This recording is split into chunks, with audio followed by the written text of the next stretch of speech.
Like something I like about The Office is that I feel like the humor is so unique. It would never happen, but it actually might because if you're around someone like Michael, that is like so dumb, there might actually be a chance that something like that would happen. But I feel like in Family Guy, it's always just so like contrived. That's how it feels, at least. I saw an episode I'd never seen before where he's getting sold insurance and he thinks the guy's from the mafia. Yeah. Oh my gosh. Oh, welcome back to Real Legends Podcast. I'm Bo. I'm Dan. And tonight's movie is The Untouchables, starring Kevin Costner, Sean Connery, Andy Garcia, and Robert De Niro as Al Capone. Wow, it's just the two of us. Just the two. Just the two of us. We can record if you want. Just the two of us. Noah Riley. We had him back for an episode, and now it's back to the dominant duo. Mm-hmm. So, before we jump into the movie review, spoiler-free thoughts. What is on the radar for movie news and media of late? There's a new movie that Disney and Pixar is making. I just barely saw an ad for it. Hoppers. Is it a freaking Easter movie? It's about beavers. What? Yeah. And they're called hoppers? When scientists discover a way to transform human consciousness into robotic animals, Mabel uses the new technology to uncover mysteries of the animal world. Okay. Wow. So that'll be fun. All right, well, let's get into the movie. Our spoiler-free thoughts on The Untouchables. I'm going to let you lead since this is your first viewing. Have you seen this before? I have. Oh. I liked it. I thought it was a pretty good movie. I don't think that it was anything like outrageous or out of this world. I think it's clearly made in the 80s. It's there were moments where the acting was really bad. The audio wasn't good, and I thought a lot of the camera work was kind of wacky and janky. I feel like the idea of the movie was really cool, and I actually love a lot of what they did, but I don't think that this would be like a movie that I would really want to watch again. If you're gonna watch a movie about gangsters and police officers and that kind of stuff, watch The Godfather. Yeah, I mean, it's definitely a high gold standard of mafia movies for sure. Yeah. The mob. Yeah, I've seen this several times. It kind of is this, I guess, growing up nostalgic movie, but I haven't really seen it in a long time. And I thought, you know what? Let's try another gangster movie. Let's see how it holds up. See if it's fun. I gotta say, I was not super into it. There's parts of it we'll get to that I was super into, but we've kind of briefly off air mentioned the music. For me, it was like a little too overbearing. And it's very loud. Yeah, a little too much and didn't age very well. I don't know if it hit in the 80s, but it hasn't aged well. Like, I think if you like re-edited it and used the same music, you could make it work, like quieter in parts and less of it. Mm-hmm. But it kind of was overbearing. I agree with that 100%. Yeah, and then I love the cast is great. Connery, Costner, and Andy Garcia. They're awesome, really cool guys. And yeah, I think I'm just gonna save all my other thoughts for spoilers because everything I want to say is kind of spoilery. Same. So yeah, if you haven't seen The Untouchables, we're gonna get into spoilers now. So go check it out. But we're gonna spoil it, and then you can maybe decide if you want to check it out or not.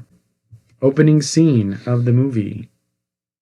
It's very, very gripping, I think, because the music is so different and like loud. You're just like, wow, like, what am I about to watch? You don't even know. And the trailers, like the names are all coming. And it's one of those things where like usually I don't like credits at the beginning, but I like this one because I think that it was unique sounding. I was very into the music at first. And as you said, though, as the movie goes on, the music is really wacky and it feels out of place at times. But I like the first part. I thought it was cool. Yeah. And then we start with that shot overhead of Capone being pampered from every angle. I think his shoes are getting polished. His nails are getting manicured and he's getting shaved and a haircut or something. So he's obviously the man. Yeah. And it's from above, which is kind of a unique opening shot for a movie. But yeah, from there, the story follows Kevin Costner as Elliot Ness. He works for the Treasury Department, and he's been assigned to go put a stop to, or at least look into this situation in Chicago where there's a lot of bootlegging against prohibition, but also not only that, a lot of what'd you say? Terrorism. So pretty good setup. Like, I agree. Like I'm interested. I'm like, okay, this guy sees this going on, and he's kind of just been thrown into this world, and he wants to put a stop to it because he's got a kid, and the little girl just got killed in this bombing, of like a corner drugstore. So yeah, I like the setup. I do too. I like the old 1920 mid-20s America with man and wife who care about each other and look after each other. And I loved how much they talked about marriage. Honestly, he kept saying it's good to be married. It's good to be married. Right. Yeah. He's like, this first bust he's going on, he like asks his one of the officers he's with, is like, "Are you married?" And he's like, "Yeah." It's good to be married, huh? He pulls out a sandwich his wife made him, and his wife left a little note there saying that she's proud of him. Right. And he offers to share his freaking sandwich with his buddy. It's freaking adorable. Yeah. So, yeah, living the dream. Living the dream. Thoughts from here?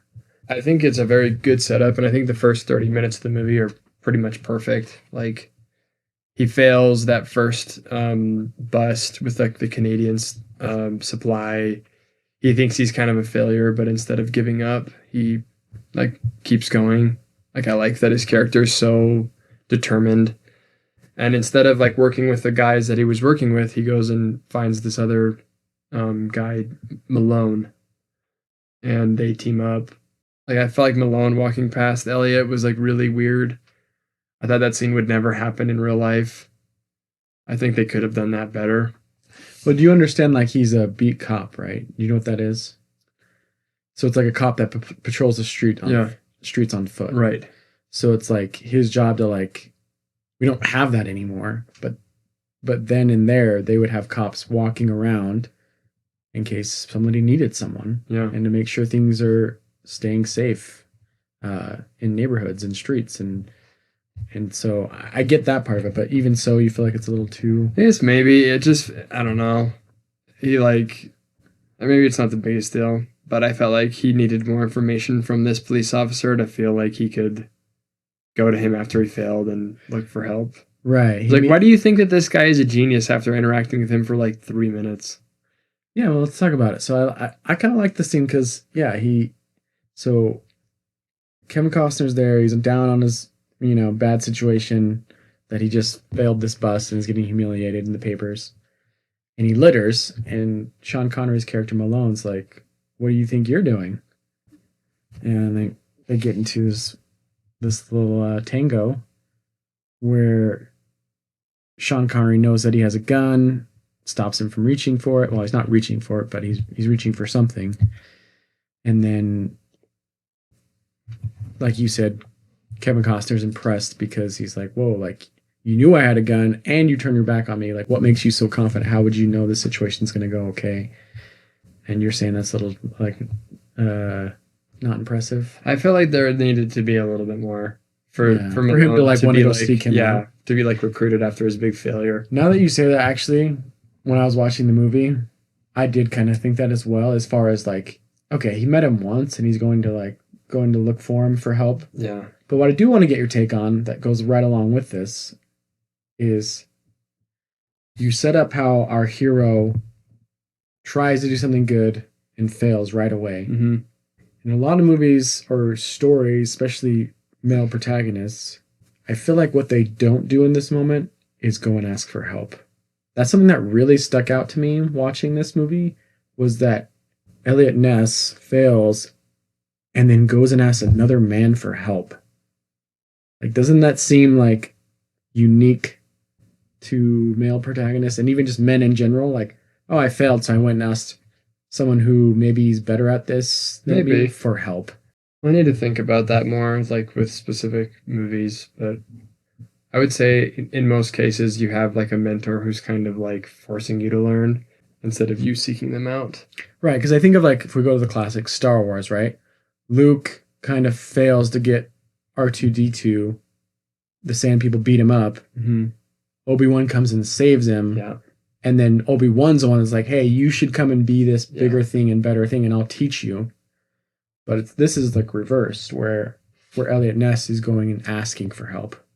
It's like a lot of humility. Yeah, it is. I don't know if it's like a unique thing for this movie, but I do like that a lot. I thought it was cool. Yeah, it just stuck out to me. I'd have to reflect too on other movies, but I don't know. I don't see a lot of characters going and asking for help like that. Mm-hmm.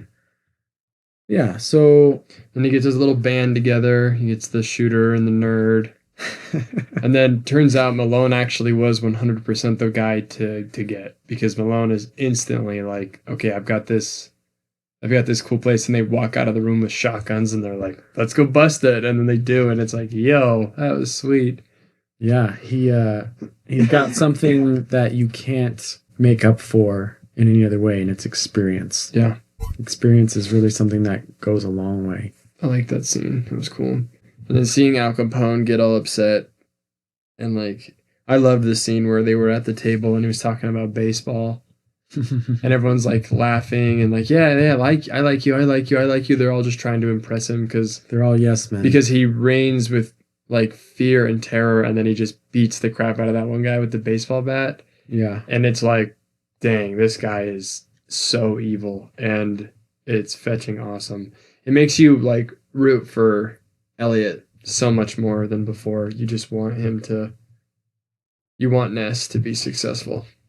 Yeah, something that I forgot about, that other Irish cop, not Malone, but the kind of fat one. Yeah. The fat one. You said something during the movie, like, that implied you didn't like him, but he was actually the informant for Malone. He was the one actually getting info for Malone. He was playing both sides. Yeah. Yeah. Yeah. Well, yeah. I don't know. Does it insinuate any way that he was actually doing both? Yeah. I mean, I think he's definitely crooked, or at least staying out of the way of like, okay, like if you pay me, I'm gonna look the other way. But he's also helping Malone get information so that they can make the bust they're making. Yeah. I like their fight, where they had the fight in the alley. Me too. I thought their dialogue was really fun. Yeah, I think that was some of the best acting in the movie. I agree. When they had their argument and disagreement and then fight. That was when you said, yeah, some of the acting wasn't great. I was like, there was one instance where I did like it a lot. I agree. I think that scene was really good. But my favorite scene, absolute favorite of the movie, and we can touch on other things, is the train station scene.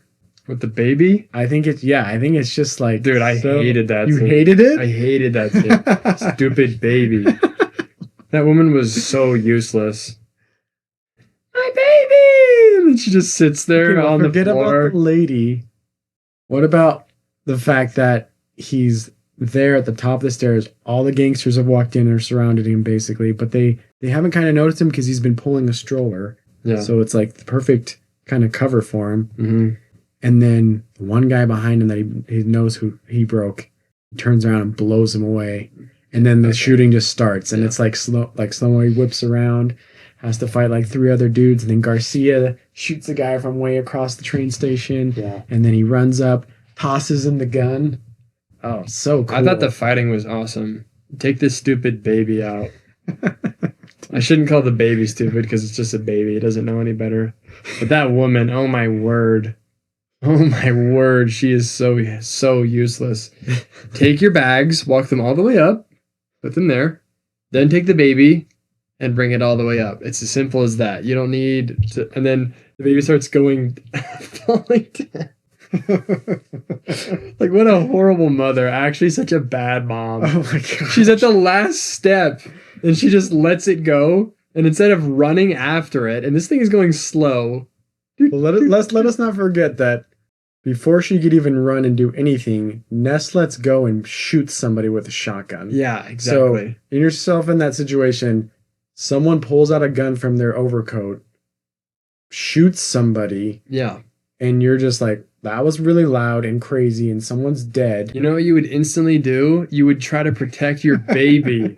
You wouldn't let it fall down the stairs and just lay there on the ground like a fish out of water. I don't know. I thought it was really I think it obnoxious. perfectly highlights the difference between men and women. Yeah. Because you're thinking like with your man brain, like this is what I would have done. You don't think that a woman's into like the mother instinct to protect their child and to keep their child safe She goes to try to get it, but she falls down. And there's shooting happening throughout all of it. Yeah, maybe it would be too scary. Like, we should try it. let's get some women. Let's go to the train station. Train station. Terrible. I can't say that over the air. That's true. That could be clipped so fast. That would be really bad. I have to burn this whole episode. All right. Well, I didn't like that scene. I liked that scene. I thought the fighting was awesome, and I actually think that the shooting and them getting hit with the bullets looked really good.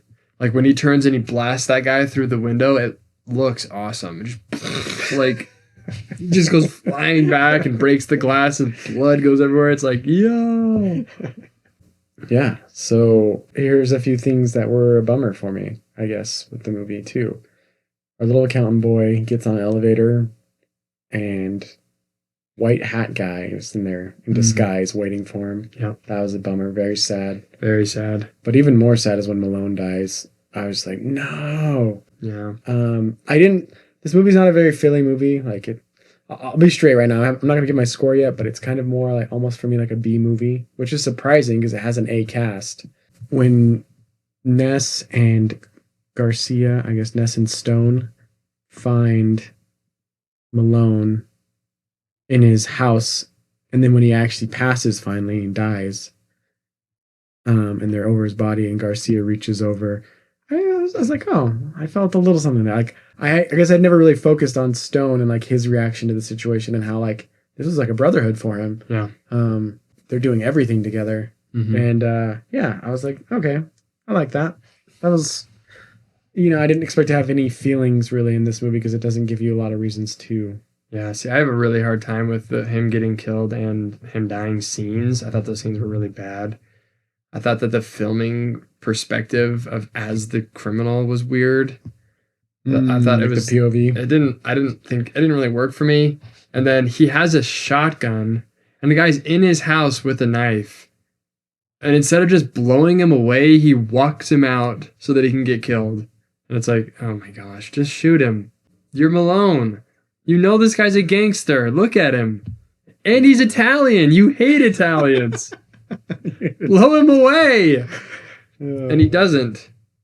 And then he goes out and he gets killed. But he doesn't get killed yet. Even though he gets lit up by a Tommy gun. He gets like 20 bullets in him. Yeah. And he's still alive. He just like, I don't know. Back in. I thought that whole scene was lame. Like that, and I think that again, that's what's impeding me from loving the movie is that I think the story's cool. I think the environment's cool. I think the sets are cool. I think the characters are cool. Time period's cool. I think all of it is like so good, but then the acting and the music and the camera stuff is just like didn't work for you. I can't get into it. Yeah, I definitely that's why I'm getting at too with like without giving my score yet. I think I was saying with the B movie stuff, it's like I want to love this movie. It's got some iconic things, I think, in it, at least from my upbringing, like nostalgia. Mm-hmm. But, yeah, man, it's got everything there that it needs to succeed except for the execution. Exactly. I think that the court scene was cool, although I do think that him, like, running after the guy and, like, going through all the effort to run and then finally catch him just to chuck him off the roof was a little bit lame. Because it's like, dude, you had so many opportunities where you could have shot him. You were shooting at him the whole time while he was running, but then finally when you can shoot him, you choose not to. And so you're like, okay, you're a good guy. But then he says one thing about how he killed your friend and you chuck him off a roof. It's that like was pretty awesome, actually. I don't know. It's just weird because it's like you just showed me that you're compassionate and like you want to follow the law. And I'm like, okay, cool. And then you chuck him off like the next scene. It's like, you should have just done that in the first place. Yeah, we all should just chuck people off the roof in the first place. Don't think about it. Just throw them off the roof. He was shooting at him anyways. Like, why? What's the difference? Yeah. I thought it was cool, though, at the end where he finally, like, convinces the judge to... I don't really understand how he did it. Yeah, you had that question And, about... like, him being on the ledger and him being paid off, how would that change the jury? I think the idea is, like, if you don't... like do justice and change the jury, then we're going to prove that you're also I've got dirt on you, so do it now. Yeah. Maybe that's it. And then he wins, and I feel like the moment where he goes over to Al Capone should have been way cooler than it was. It just wasn't. Yeah. Like he doesn't hear what he's saying, so he has to repeat his line, and it's so much less cool. And then he walks away, and Al Capone's cool. Then the next scene, Al Capone's kicking and screaming, and it's like I don't know. Again, I think execution is just low, not there. I agree. And I know from experience it's hard to execute and make a good film. So I get that. But I guess that's what separates, the masters from everyone else. Yep. I thought it was overall a fun movie. If you like gangster movies, if you like cop movies, go watch something else. Just kidding. Don't watch this one. You might like it. I wouldn't recommend it really to anybody, but I feel like this is a movie that you wouldn't recommend to new people, but people that are older than us would be like, yeah, I love watching that movie. Yeah. I think for its time, I'm sure that it was really cool. All right, well, let's give it a little score then, huh? I'm giving it a 7.5. Wow, that's a lot higher than I thought you were going to give it. I still enjoyed the movie. I don't hate this movie. I just think that there's some and again, I don't think the story's a problem. I think most of it is just the technical stuff. So I still feel like I have to be kind of generous to it. Yeah, I think, we've already said it. Execution. So I was going to fall 7 on it. Yep. So yeah, that's our scores. If you don't like them, go join the guy that flew off the roof and landed in the car. Where's he at? He's in the car. That's a great line.